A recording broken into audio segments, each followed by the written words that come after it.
All right, here we are back with a little positive discipline toolkit card evening insight. Let's talk tone of voice. Oh my goodness, this one is a powerful but really simple tool that we often take for granted. When we are really upset and our tone is really stern and we're trying to get cooperation, are we actually flipping their lid? And now they're in fight, flight, or flee, or maybe even freeze mode. And we're just escalating the situation. And we're saying, why aren't you just doing this? I just gave you exactly what to do. You're still not listening.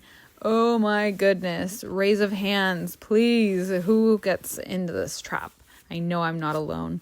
And guess what? What I love about positive discipline is that it is not a program that shames, blames, or judges. Because guess what? It takes a village to raise a child. And hello, where's that village?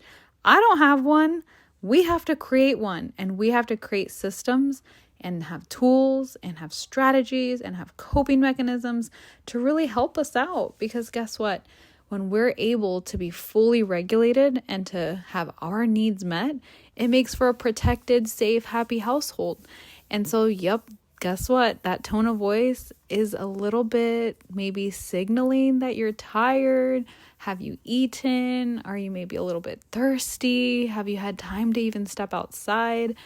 Our kids definitely need a well-resourced mama, a caregiver who's present, and it may seem impossible, but guess what? There is that little bit that goes a long way. That deep breath before we actually respond and really check that tone of voice could help to lead to a little less stress and a little more joy. Hang in there. We've got you.